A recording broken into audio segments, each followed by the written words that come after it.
La entrevista del Telematutino 11, gente importante a tratar temas importantes. Nos acompaña el licenciado Celso Marrancini, fue presidente del CONEP, presidente de la Asociación de Industria en el sector público, fue administrador de la Corporación Dominicana de Empresas Eléctricas Estatales, un exitoso empresario dominicano. Celso, gracias por eso. Muchísimas gracias por tu Buenos días, participación. bienvenido. Claro, siempre un placer estar con por ustedes. permitirnos cerrar con broche de oro esta semana tan intensa. Terminar enero. Además terminar enero. Terminar enero. Bueno, con Celso, uno siempre se siente tentado a hablar de energía eléctrica. Porque también vamos a hablar de educación, pero básicamente porque tú fuiste administrador. Siempre se cita la licitación que tú hiciste al final, que eso estaba casi listo. Bueno, vino Punta Catalina. Para ahora el tema con Punta Catalina, o hay varios temas con Punta Catalina, es el tema de la venta de las acciones. Que hay mucha gente que se ha pronunciado, entre ellos el candidato del PRM que está en contra de la venta de las acciones. ¿Cuál es tu posición, Celso? Mira, yo pienso que no es el momento de la venta de Punta Catalina. Yo creo que la empresa tiene todavía un proceso legal pendiente, no por poco dinero, sino por 700 millones. Yo realmente no entiendo, salvo la necesidad económica que pudiera tener el gobierno, la razón fundamental era de que el gobierno tuviera energía suficiente con qué competir con los generadores privados. Algo que yo tampoco nunca lo entendí, pero el gobierno tiene todo el derecho de hacerlo. Y yo digo no lo entendía porque esto es un sistema marginalista donde entra la planta más eficiente primero. Entonces es un problema de tener plantas eficientes y no de quién es el dueño de la planta. Pero el gobierno no es dueño de Punta Catalina y es dueño de muchas otras plantas, que eso aquí no se dice en este país y le ha ido muy bien al gobierno. Es accionista de Itabo, es accionista con GEA en alguna de las plantas. O sea que eso, todos aquellos que critican la capitalización, simplemente por criticar, nunca mencionan la cantidad de millones que al gobierno dividendo que ha recibido el gobierno, fruto de esa capitalización y fruto de su sociedad con el sector privado, que eso es lo correcto. Entonces yo lo comparo también el hecho de la venta de Punta Catalina con algo como sucedió en el año 2012, de aquel contrato con Barrick, donde los ingresos fuertes entraban en el 16, no en el 12. Entonces, eso es lo que quiere decir que un gobierno, cuando le queda ya poco tiempo, no debe de tomar decisiones que impacten. No se puede paralizar la economía, pero algo que impacte de esa forma, porque entonces va a haber una prisa por vender la planta. Y yo creo que las cosas hay que tomarlas con calma. Yo creo que el gobierno queda mucho mejor arrancando las dos plantas ya definitivamente. La 1 se ha comportado ya de una forma muy estable, la 2 se dice que va a entrar en marzo. Entonces, incluso siempre el discurso ha sido que eso va a bajar el costo de la electricidad, lo cual yo estoy de acuerdo con que lo va a bajar. Entonces, aprovechar todo eso y que ese beneficio sea para el gobierno y no... y después ya se decide entre todos qué es lo que conviene. Así que tú, en principio, tú no descartas que sea vendida. Exacto, no es que te opones a la venta, sino que no es el momento. Además hay otra cosa, y es el asunto del terreno. Si ustedes leen las conclusiones del informe de Punta Catalina, de la comisión, uno de los aspectos era, primero, que la planta no podía costar más de 1.945 millones de dólares, que estaba dentro de los precios de plantas similares, pero que, y después una serie de consideraciones más, pero una de ellas era el aspecto de que el terreno tiene una figura legal que se llama enfiteusis, que es una especie de alquiler. Si yo hubiera hecho eso, estando en la CDE, de hacer una planta que va a costar 2.000 o más millones, alquilada en un terreno, ustedes tendrían que ir a Najayo a hacer un contrato, un programa conmigo. Pero como eso lo hacen los políticos, aquí no importa lo que hagan los políticos. Debieron adquirir el terreno de utilidad pública. Bueno, no, tal vez no de utilidad, se lo compran a los propietarios o le dicen a los propietarios aporten el terreno y sean accionistas de esta planta. Exacto. Hay muchísimos mecanismos y yo estoy seguro, los propietarios son eficientes generadores de electricidad. Yo estoy seguro que hubieran dicho, sí, me interesa ser accionista de esa planta. Celso, se ha argumentado mucho del tema de Punta Catalina, sobre todo algunos entienden que hubo sobrecostos, otros dicen que es que no tomaron en cuenta algunas variables de estudios y otras cosas que no, y obviamente que ha encarecido el proyecto. Esa parte no te preocupa, y también dijiste anteriormente de que ciertamente cree que va a bajar el costo de la energía eléctrica. Sí, sí. Mira, no solamente bajar, tú vas a tener una canasta de combustible mucho más diversificada, porque ahora sí hay gas. Y una crítica que se le hizo al gobierno cuando empezó Punta Catalina, una crítica que yo nunca la compartí, era ¿por qué en carbón y no en gas? Oye, y después han pasado por ahí un video de un subsecretario de Estado ofreciendo gas a nosotros. Nosotros nos cansamos de buscar gas y no encontramos y gas. no encontraron. No, y nos dijeron en ese momento... Es decir, que están mintiendo quienes dicen que fue que no quisieron, Bueno, que no... la cosa tuvo que haber cambiado radicalmente desde que yo salí a eso de que en el 13 había gas, porque a nosotros, lo que nos dijeron en los Estados Unidos, nosotros podremos vender gas en el 2022. Y nosotros dejamos un proyecto, un estudio, de cuál debe ser la ampliación de la generación de República Dominicana. Contratamos un técnico internacional 2010-2030. Porque una de las cosas que en esta discusión de estos años de Punta Catalina, que se ha quedado atrás, es que ya el sistema dominicano se comió a Punta Catalina. ¿En qué sentido? En que este es un sistema que crece 125 megas todos los años.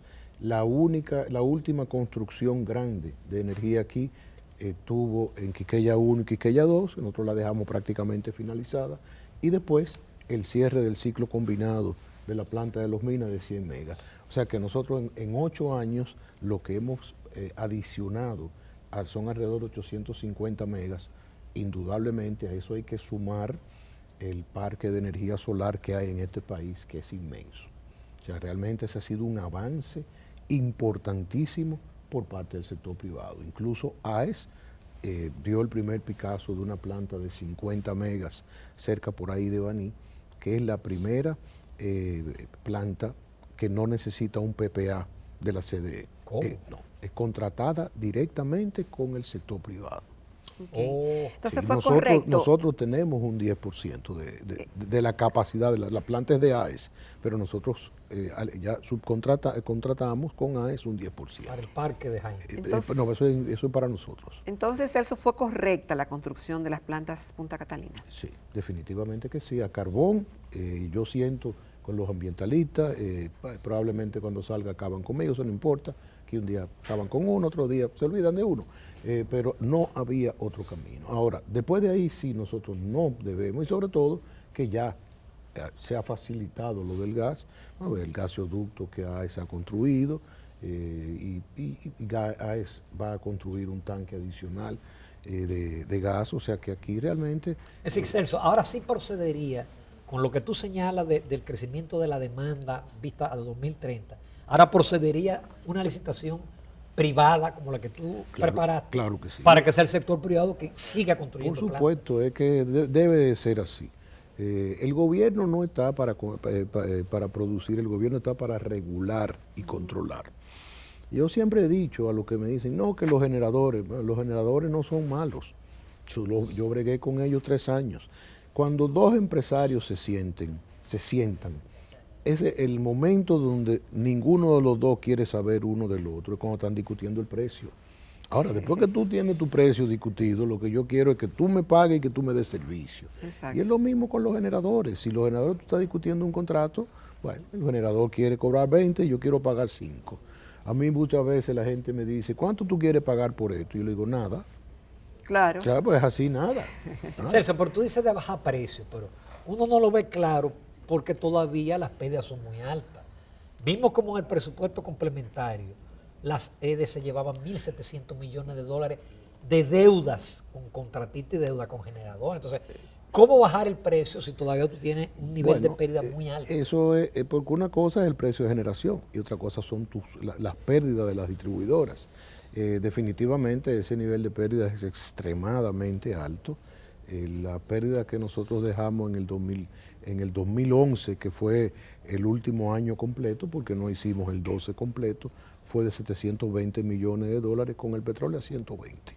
Ahora el petróleo ha estado fluctuando entre 40 y 60. Entonces no se ha avanzado en ese sentido. Ellos han mejorado.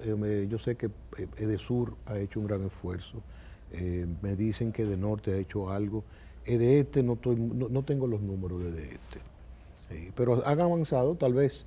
Uno siempre dirá que no lo suficiente. Ellos dirán, ¿por qué no lo hiciste tú? Bueno, yo desgraciadamente nada más tuve 3 años, yo no tuve 8 años. Así es. Celso, vamos a hablar de educación. Vamos arriba. Porque tú fuiste presidente de Educa. De Educa. Y tú sabes que ahora estoy de presidente de la Cámara Dominico-Italiana. Ay, qué que estaba durmiendo en una esquina y bueno, hay un grupo sumamente interesante. Está Felipe Vicini, está Fran Rainieri, está Miguel Barletta, está Guillermo. Todos los apellidos italianos. Todos, esa es Angelo Viro, Jean Marion Landés, Salvador Figueroa. Creo que es la Cámara que tiene más descendientes italianos de todas, porque tú te vas a la Americana, que es la Cámara más importante del país sin duda, y yo creo que parte de Bill Malamud y la embajadora no hay más ninguno. Celso, calidad de la educación. Desgraciadamente, Pruebas PISA. Desgraciadamente, invertimos, yo siempre dije, y hay 2 o 3 personas que últimamente cuando se encuentran conmigo me dicen, yo nunca estuve de acuerdo contigo cuando tú decías que el 4% no era la solución.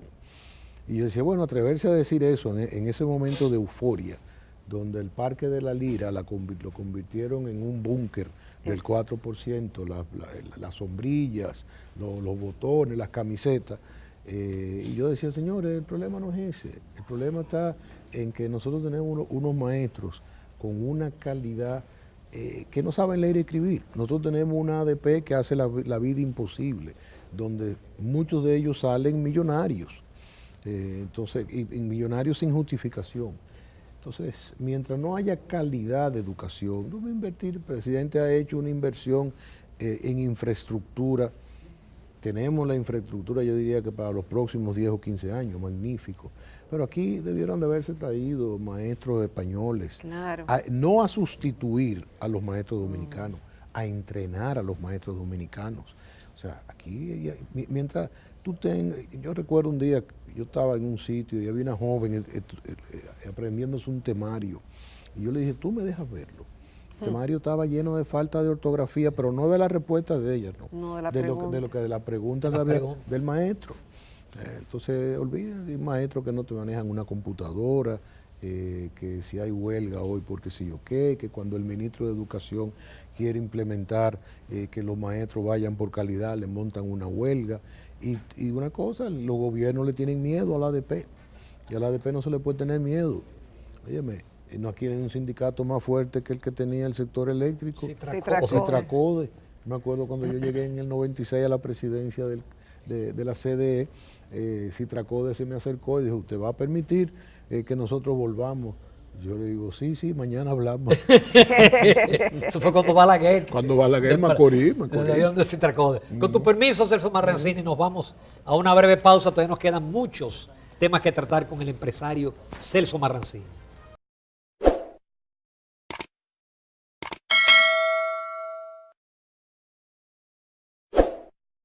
Continuamos la entrevista con el licenciado Celso Marrancini, expresidente del CONEP, de la Asociación de Industria, ex administrador de la CDE, y también es un empresario exitoso.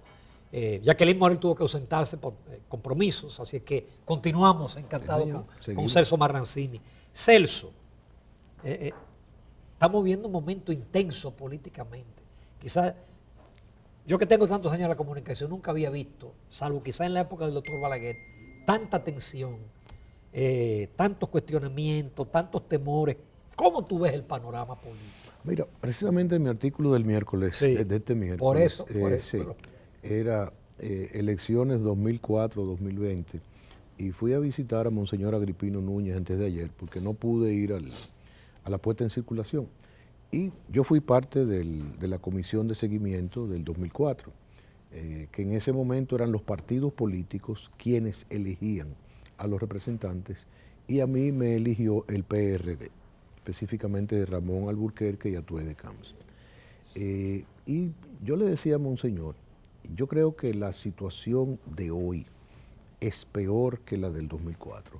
no porque haya peligro de que no se vaya a entregar, sino es la propia tensión que hay en los partidos, en el partido de gobierno, como la hubo en el 2004 con el partido de gobierno. Una parte del PRD que no estaba de acuerdo con el proyecto reeleccionista del presidente Mejía, pero yo creo que no llegó a dividirse el PRD en el 2004, se divide en el 2005, cuando Atoy de Camps sale. La división del 2005 no ha sido una división como la de ahora, porque aunque se quiere minimizar el efecto de la salida del expresidente Fernández, presidente que sale con 20, 22 legisladores. Además la encuesta Carlos lo refleja. La mayoría de la población percibe que el PLD puede no ganar. Yo personalmente, yo siempre pensé que el PLD no se dividía. Yo fallé en mi cálculo, yo dije el PLD... Se van a poner de acuerdo. Están de acuerdo a lavar su trapo sucio adentro. Pero no, desgraciadamente las divisiones, los intereses, y uno a veces hasta dice, pero por Dios, es que a veces, el otro día oí a Felucho, que fue tan agrio y tal vez ayudó en muchas de sus posiciones a esa división, que decía, no, en la segunda vuelta entonces Leonel Fernández va a apoyar al PLD. Señores, aquí desgraciadamente, la división es irreconciliable. Y cuando uno ve a compañeros de partido como Leonel Fernández, Danilo Medina, Temístocle Montaz, en este dime y te diré, uno tiene que preocuparse por el sistema político y nada más hay que ver qué pasó con el PRD y qué pasó con el Partido Reformista. Eso podría pasar en el mediano y largo plazo con el propio PLD. Especialmente si pierde. Está dividido.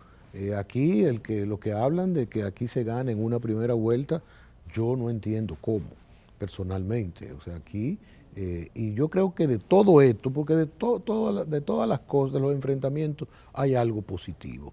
Tú me dirías, ¿cómo? Sí, algo positivo es que nosotros vamos a tener un Congreso, por fin, yo le diría equilibrado, que no sea un Congreso de un solo partido, como en un momento lo tuvo el PRD y en otro momento lo ha tenido el PLD y por años lo tuvo el presidente Balaguer. No, a ningún país le conviene porque lo aprueban todo. Todo. Además, es necesario para que la misma elección de jueces, la misma elección de la Cámara de Cuentas.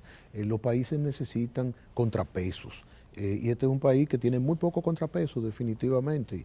Y eso uno no puede decir que institucionalmente no se haya avanzado, porque uno tiene una Suprema 1000 veces mejor que la Suprema cuando en la época de Balaguer, que eran los senadores quienes elegían a los jueces. En una provincia el senador era que decía qué era lo que se elegía, ¿no? Que hay jueces que todavía no debían estar ahí, pero por supuesto que sí. Tenemos altas cortes que están haciendo su trabajo, uno puede estar en contra o a favor de su fallo, eso va a pasar toda la vida, esa parte de la democracia, pero tenemos un país mucho más institucionalizado y eso es lo que tenemos que cuidar. Tenemos que cuidarlo de que estas divisiones políticas, de que estas ambiciones políticas no lleven al traste a la economía de la República Dominicana. Mira, el Banco Central acaba de dar unos niveles de crecimiento. Aquí nunca le creen al Banco Central. Yo digo, bueno, si nosotros no le creemos al Banco Central y no le creemos a la Junta Central Electoral, cerremos el país. A mí sí me llamó la atención el nivel de crecimiento del sector de la construcción, porque realmente... 10%. Sí. No sé si en eso influye mucho, tal vez una obra espectacular que es la circunvalación, debe de tener un peso muy grande, porque sí en el sector privado, sobre todo nosotros los que nos desenvolvemos en el área de pintura, en los últimos 2 meses del año pasado vimos una disminución muy fuerte, que es la época alta de la venta de pintura. Donde la gente pinta su casita. Que nosotros lo atribuimos al problema del sector turístico. Pues indudablemente muchos de los hoteles no dieron mantenimiento.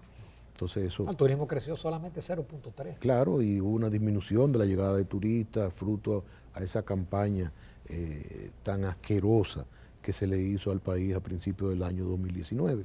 Entonces, yo pienso que eso... Además, sectores que son clave como el comercio apenas crecieron 3.2%. Poco. Y la manufactura local. También, pero indudablemente está influenciado por las telecomunicaciones, está influenciado por la energía y el crecimiento de la construcción de un 10%, que yo entiendo que es básicamente la construcción del pública. Celso, siempre se habla, y inclusive ya hay candidatos que están hablando del tema de la independencia de la justicia, especialmente la parte del Ministerio Público que depende del Poder Ejecutivo y que es clave, porque siempre se habla de los jueces. Sí. Se le echa toda la culpa a los jueces, pero la otra pata del sistema es el Ministerio Público. Yo creo que ese tiene que ser un sueño del país. Yo creo que tiene que ser un sueño de corto plazo. O sea, y no puede convertirse en una pesadilla tampoco.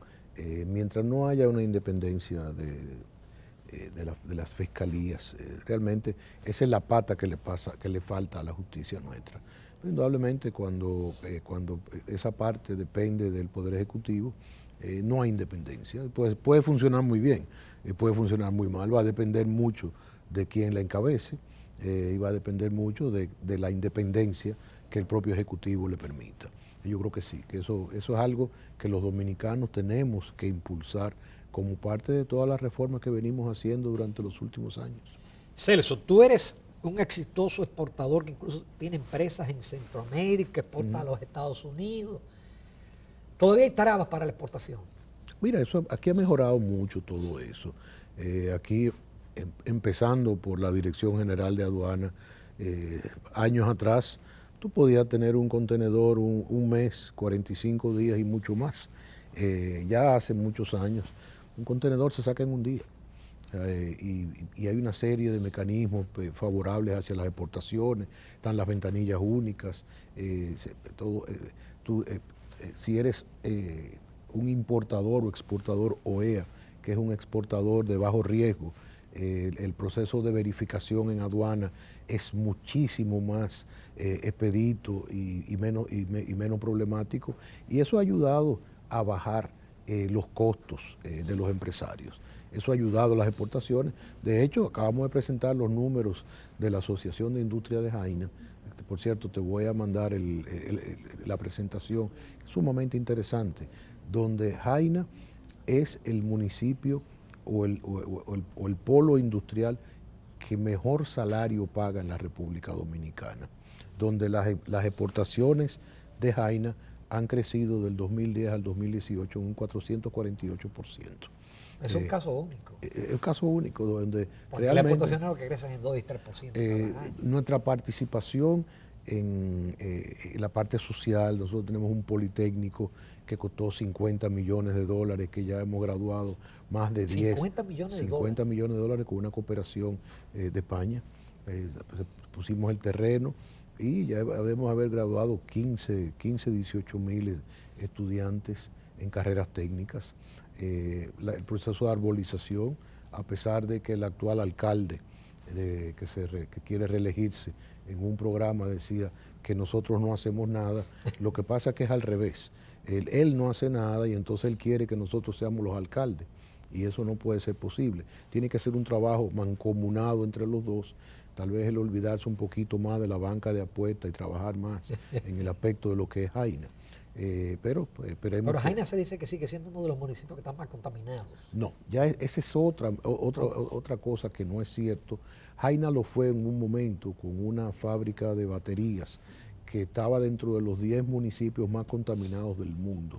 Pero de los 10 municipios más contaminados, el único que logró salir fue Jaina. Incluso certificada por la misma compañía Blacksmith, algo así se llamaba, para no confundirme con Blackstone, que es un fondo de inversión, creo que era Blacksmith. Y ellos mismos certificaron que el trabajo que se hizo permitió que Jaina, y nosotros vivimos trabajando en el aspecto medioambiental, el aspecto verde. Muchas de las empresas están instalando paneles solares, muchas de las empresas están muy dentro del proceso de reciclaje. Las limpiezas de las costas, que es un desastre, eso es algo que lo hacen las empresas constantemente. Nosotros debemos... El alcalde de ahí va en coche. En coche, pero nosotros esperamos que un día de esto arregle las calles y mejore un semáforo ahí que no tiene loco. Las calles siguen mal. Pero él tiene... Oye, yo fui a visitarte hace como 10 años. No, la nuestra, y la calle estaba llena de hoyos. Tú supieras que algunas las mejoraron, las mejoró Obras Públicas. Las nuestras siempre han estado muy bien, pero ya la entrada está mucho mejor. Y ahí ha habido cierto apoyo del alcalde en mejorar la imagen de la entrada, porque si tú tienes una entrada rabalizada y tú quieres llevar inversionistas, tú quieres llevar clientes, a veces relajamos y decimos a los clientes que hay que traerlo en helicóptero para que no vean el entorno. Hay que mejorar el entorno. Yo creo que eso es un trabajo mancomunado. ¿Y es posible? Sí, es posible. Y yo creo que el error a veces de las alcaldías es querer enfrentar a los empresarios, porque nosotros no estamos para enfrentar a nadie. Es como yo digo muchas veces, cuando la gente me pregunta, ¿quién es tu candidato? Y yo le digo, mira, nosotros le damos dinero a todos. Le damos mal que creemos que va a llegar. En mayo no podemos votar por todos porque nos anulan el voto y tú siempre tienes uno que te gusta más que el otro. Pero el 16 de agosto estamos con el que ganó. Eso no quepa ninguna duda. Y los alcaldes debían de entender eso también y dejarle tirando a los empresarios, que realmente los países crecen con el esfuerzo del empresario, no de otra forma. Finalmente, Celso, que en la encuesta Galo sale como principal problema el tema de la seguridad. Y la corrupción creo que sale como tema número 3 o número 4. Sin embargo, uno siente que la sociedad está empoderada, que bueno, cada gobierno, las encuestas dicen que es el más corrupto que todos los anteriores. ¿Qué vamos a hacer con la corrupción? Mira, que no sea individual, por ejemplo, tú fuiste funcionario y nadie puede mencionar a Celso Marrancini, pero el problema no es que sea por la figura, es que... No, yo creo que ahí viene, hay que tomarlo en serio. Entonces aquí... yo oía una entrevista yo creo de quién, de que aquí hay que justificar los bienes.